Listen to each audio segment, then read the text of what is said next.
third country flows of steel, and mainly steel, but possibly aluminium, into Canada, and the need to provide protections from that. As this evolves, relate as much to other countries' potential dumping of steel, excess steel into Canada as it does the U.S. So we're looking to calibrate appropriately, but we'll do what's necessary, and in short term. And I wouldn't necessarily look to a 30-day window to in that response. In your meeting with Prime Minister Modi, Rambouillet, France, it wasn't a mission to preserve the old order, but to build a new one, one that could withstand shocks, deepen integration and cooperation, and really deliver prosperity for all citizens. And it's a reminder that nostalgia isn't a strategy. We have to change. And at this moment of transformation, we must turn the many challenges into change. We know there can't be security without economic prosperity, no true security without economic prosperity, but also no prosperity without resilience. We're in a world where shocks are flowing across borders, whether it's through climate change, whether it's through conflict, and we know that resilience is built through a combination of tough choices at home and smart cooperation with like-minded countries abroad. And that, in a small way, but building from that, is part of the objective of these meetings. This G7 is to begin to build that new era of cooperation, one that promotes long-term resilience over short-term efficiency. Now, le progrès réalisé à Kananaskis ne marque pas la fin de notre travail. Now, this, of course, is not the end of our work. Rather, it is merely the start. We've had conversations over the last couple of days that were highly productive. We had 21 leaders over the past few from days. all Canada continents. has worked with our G7 partners to determine where we can cooperate, build resilience and lasting prosperity. And that's the approach that Canada is taking as we negotiate a new economic and security partnership with the United States. And as I've stressed repeatedly, we will take all the time necessary to do that, but no more. And yesterday, President Trump and I agreed to continue to pursue those negotiations, intensify them towards a deal within the coming 30 days. And so the President and I, as well as our respective cabinet ministers and officials, will remain in close contact in the coming days to deliver on that timeline. Over the past days, also met with global leaders who will help determine what is success in the new global system that will emerge over time. And underpinning each of those discussions was, I stress, Canada's readiness to work to create new international partnerships to promote a world that's more secure, prosperous, just, and free. We're looking to deepen alliances with stable democracies who share our interests, our values, our principles, and who look to lead. We look to lead with many of the resources, including human resources and human capital, that the world wants and the values to which so many aspire. And it's those values of freedom, of democracy, and of justice that are behind Canada's unwavering support for a secure, a free and sovereign Ukraine.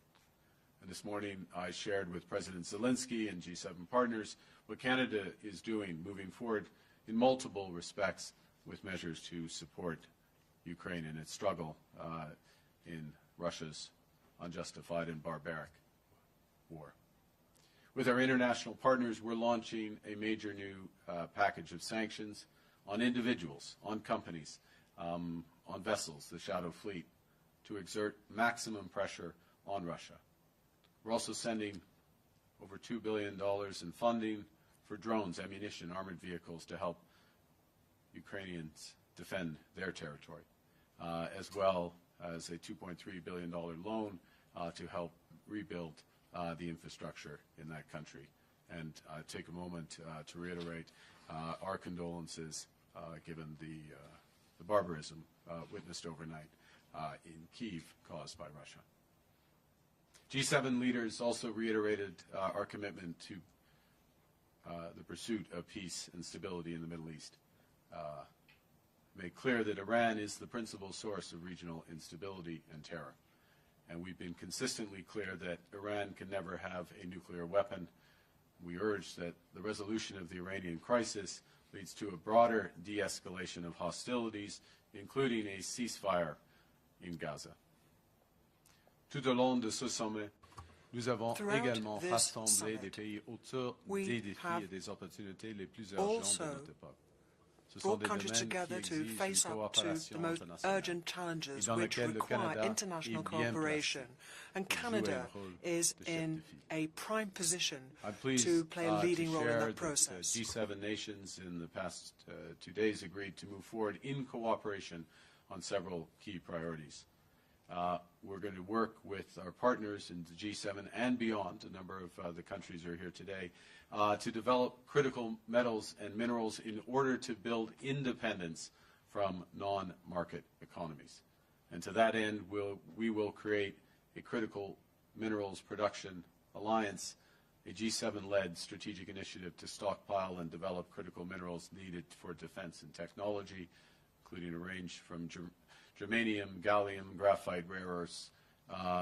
We also struck several agreements, accords from the aforementioned critical mineral supply chains to adapting, powering, and sharing artificial intelligence, to collaborating on quantum technologies, to preventing, fighting, and recovering from wildfires, something we feel intensely, obviously, here in the prairies, tackling foreign interference and transnational repression, countering migrant smuggling by dismantling transnational organized crime. Next week, we will shift from addressing threats to economic security to addressing threats and addressing issues with respect to global defense and security at the NATO summit and at the Canada-EU summit. We recognize that our leadership will be defined not just by the strength of our values, but the value of our strength. And with that, why don't I take the opportunity to, again, thank you all and open it up for questions. Merci beaucoup. Je suis prêt à votre question. Thank you very much. Happy to take your questions. So we'll now make a start on the press conference. Format will be as follows. One question, one follow-up. Format sera, excuse-moi, juste une question. Le format sera une question par journaliste. So there'll be one question per journalist. Bonjour, Monsieur Carney. Fanny Olivier de Radio-Canada. Quel était le problème avec la position américaine qui a empêché la signature d'une déclaration commune sur l'Ukraine? Aucun problème. Il n'y avait aucun problème. Il y avait une déclaration qui est au sein de ma sommet du président du G7. Ça existe. Il y avait pour le moment hier soir parce que il y avait des événements tragiques intenses au Moyen-Orient. À ce moment-là, c'était dans un sens plus important d'avoir une déclaration du G7 for us to have a G7 declaration on the situation iranienne. Mais il y a, et ça existe maintenant, il y a des phrases dans ma déclaration qui indiquent, j'en ai la version, je crois, en français. Je peux le chercher, je peux le lire. Mais c'est pas signé aux États-Unis, Oh non, les dirigeants du G7 ont exprimé le soutien aux efforts du président Trump en faveur de tout cela. Ça, c'est une déclaration du G7. Nous sommes tout d'accord avec cette déclaration. C'est correct. Bonjour, M. Carney. Mélanie Marquis, la presse. Qu'est-ce que le départ du président Trump a changé au sommet? Et par extension, qu'est-ce que ça dit sur le G7, le fait que M. Trump préfère aller gérer la crise au Moyen-Orient dans la situation plutôt qu'avec ses partenaires?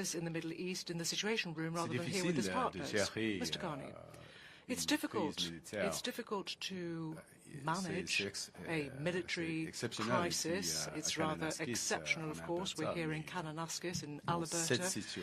But in that situation, cette situation grave, it's a serious situation. Militaire, it's a military situation. Une situation très fluide, and it's also a very fluid and volatile situation. L'opinion de Mr. Trump, that was Mr. Trump's opinion.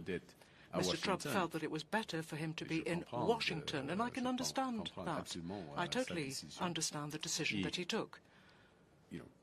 C'est correct. C'était une situation exceptionnelle. The situation really was exceptional, or is exceptional right now.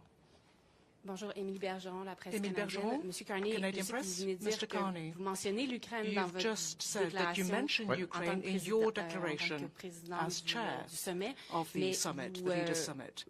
Il y a eu des négociations pour avoir une déclaration conjointe entièrement dédiée à la guerre en Ukraine et ça n'a pas eu lieu. Les États-Unis de son entendu n'ont pas signé. Alors, qu'est-ce que ça dit sur l'unité au sein du G7? So what does that mean about? Pourquoi? What does that mean in terms of consequences? La déclaration dont le résumé de la présidente. J'étais là. I refer you to that. I was there. I mean, I was there, madam. You know, I'm the chair. I am the J'étais là chair. avec Monsieur le I'm the chair, and I was there Nous with President avons Trump, discuté and chaque we mot de discussed every single word that is in this summary. We just get you on English on the lack of a Mon Dieu. Okay.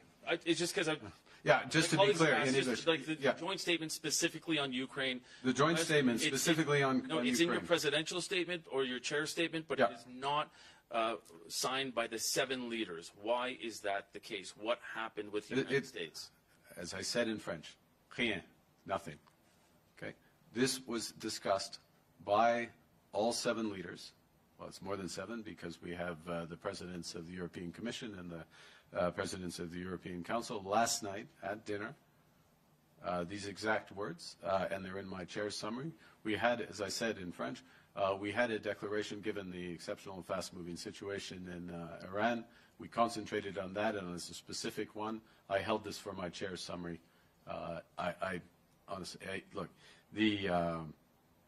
there would be, if you want a nuance or if you want a sense, there would be things that some of us, Canada included, would say above and beyond what was said in the chair's summary. But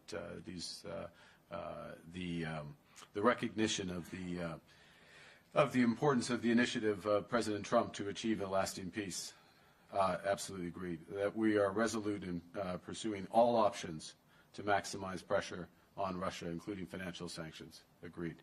That we recognize that Ukraine alone has committed to an unconditional ceasefire, agreed. And that we all agreed that Russia must do the same.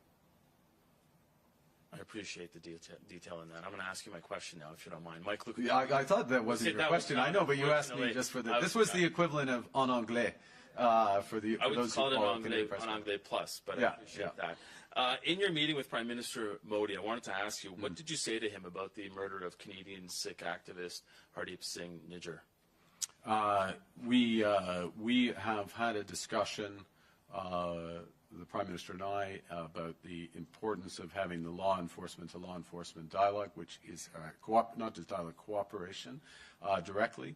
The importance of addressing transnational repression, as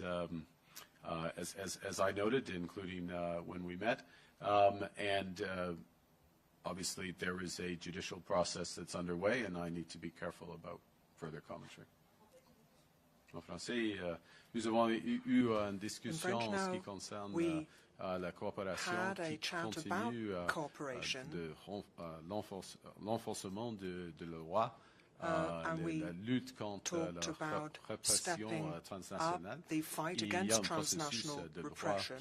So there is a legal process underway right now. Avec mes mots. And so I have to be careful yes or no, did you bring up the my murder? words. I refer to my previous answer. Hi, Mr. Carney. JP Tasker from CBC News. How are you? I'm great. Okay, good. Thank you, JP. President, How are you, JP? I'm just fine. That's good. Couldn't be better, really. President Trump says... Sorry, that was your question. No, not so fast. President Trump says tariffs are simple, and what you're proposing to resolve the trade dispute is complex. What's he talking about? What have you pitched that's complex? Complexity is in the eye of the beholder sometimes. Look, we have mutual interests in security, border security, and military security, and in commercial prosperity, and we have a variety of paths of those discussions. The Government of Canada is going to agree only to those things that are fundamentally in the interest of Canada. In many cases, there's alignment with the United States, but not all. And the discussions are continuing. They're productive discussions, but they have more to go. And as I say, they'll take all the time that's necessary, but no more. Thank you. Good evening, Prime Minister Carney. Justin Ling, freelance. I'm wondering if you can comment about whether or not President Trump and the American delegation pushed to water down language around the Ukrainian joint declaration, the joint declaration on Ukraine. And on top of that, I wonder what you make of his comments suggesting that it was personally offensive to Vladimir Putin to kick him out of the G7 after the invasion of Crimea. The answer to the first, and I will speak, as you may appreciate, Justin, at these events I speak with President Trump and his equivalents, not the delegations. The language that's in my declaration, directly with President Trump, no adjustments from my fellow leaders, so the consensus around that language. With respect to, was it personally, it was personally offensive, as to put it mildly, to the citizens of Ukraine and the inhabitants of Crimea when Russia invaded in 2014, which was the cause of their ejection from the G8. Good evening, Prime Minister. Christopher Nardi from the National Post. Canada has sent mixed messages in the past on our willingness to supply energy to allies, particularly LNG, to our allies in Europe and Asia. So what are you telling our G partners now about what Canada can do to secure supply? And is it very different from your predecessor's message? I'll just look forward. As you know, or I believe you would, most Canadians do, we view that Canada has a unique opportunity to become an energy superpower. That's in all forms of energy. Would very much, to go to your specific question, would very much include LNG. We're seeing the opening very shortly. We just had opening of one of the major LNG projects, partially Indigenous owned, as you know. LNG Canada is about to be functioning, the largest LNG investment that we've seen. There is more that's possible, and there have been a number of discussions, including here, about potential LNG partnerships. So we look forward to those. As well, there have been a number of discussions, and I'll refer back to one of the decisions at this summit around Canada's immense potential to be a supplier of critical metals and minerals, rare earths. There was, this is my point to bring out my prop, which can you see this? You can't, but this is the magnet that President von der Leyen circulated, which is formed in Estonia by a Canadian company, and it is the only such magnet made outside of China right now. And of course, building that out with rare earth materials in Canada, this is one of many examples that we can supply. So being an energy superpower is conventional, it's critical minerals, it's clean energy, it's nuclear, it's hydro, it's all those aspects. And I would say a tremendous interest in that. And my government, alongside provincial governments, but of course at the core, the private sector is looking forward to developing those in the interests of shared prosperity. Good evening, Prime Minister. Joanna Smith with The Logic. Yesterday, President Trump, after leaving the summit, told reporters that you had discussed Canada's participation in the Golden Dome defense system. Yep. You raised the price tag to $71 billion, or zero, if Canada were to... Is that in Canadian? Or? If to state U.S. dollars, I believe.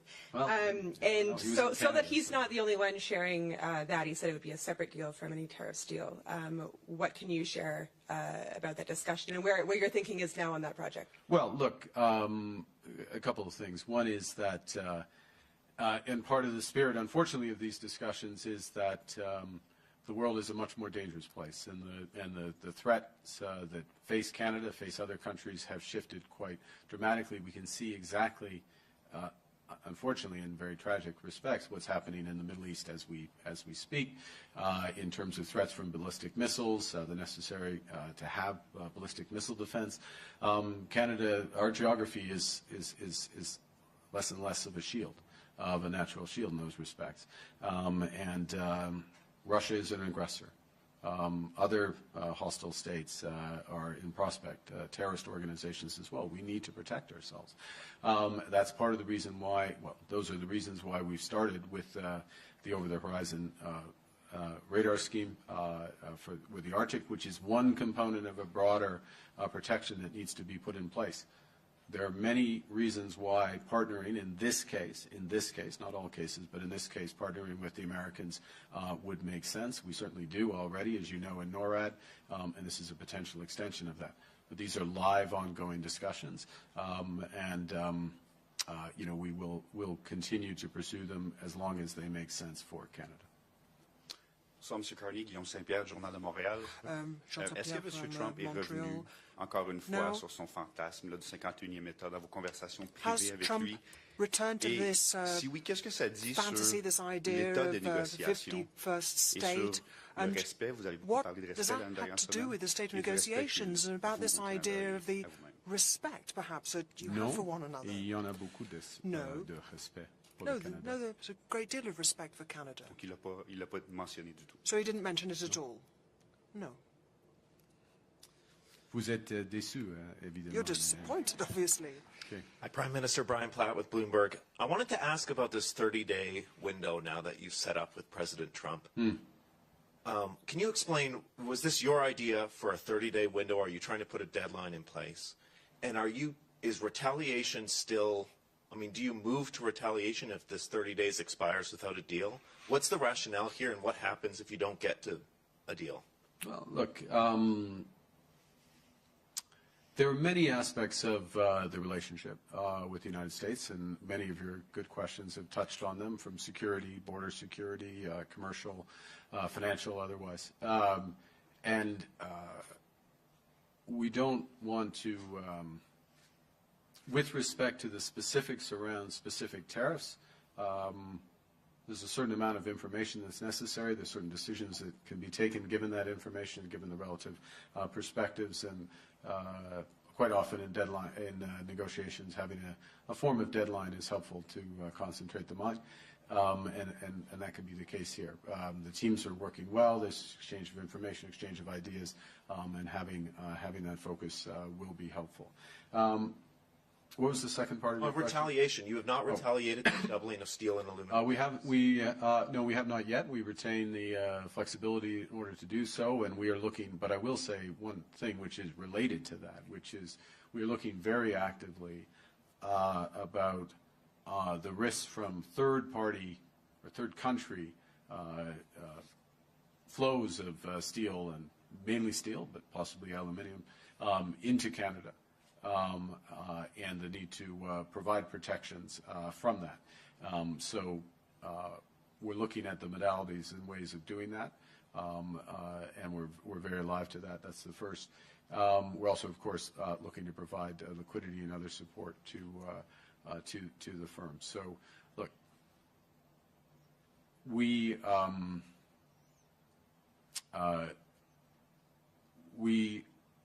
have consistently responded in the best interest of the Canadian industry and Canadian workers when there have been these illegal and unjustified tariffs put in place. We do so in a way tailored to each situation.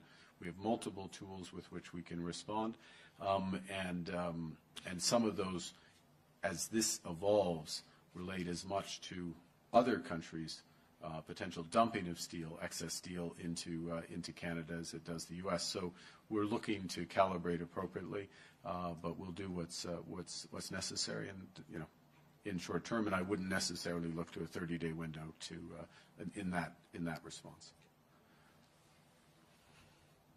Hi there, Mark Reynolds with the Globe Mail. On the 30 days, are we expecting to see a full deal announced in 30 days, a blueprint of a deal? And has Donald Trump ever given you any indication that he is willing to remove all tariffs on Canadian goods, as the Canadian delegation and yourself have requested? Well, it's a negotiation, so that's our position. At present, the United States may have a slightly different position, but we'll pursue one that is in the best interests of certainly Canada and aligned with U.S. interests. Thanks. A blueprint versus a full deal? On verra. We'll see. Look, it's we have a full deal. It's called the USMCA. Kuzma, here. Last question. Yeah. Good evening, Prime Minister. My name is Gaurav Sawant. I work for India Today in Delhi. Your meeting with Prime Minister Narendra Modi, how would you describe that? And what are concrete steps that you and the Prime Minister of India discussed to take this relationship forward, that it reaches its true potential, sir? Well, I think several things, if I may say. I would say the meeting, the fact of the meeting, let me say a few things. First, just in terms of Prime Minister Modi's attendance at the G7. Prime Minister Modi has attended every G7 since 2018. That is a reflection of the size of the Indian economy, the dynamism of the Indian economy, Indian technology, the leadership position India plays in a host of venues from G20 and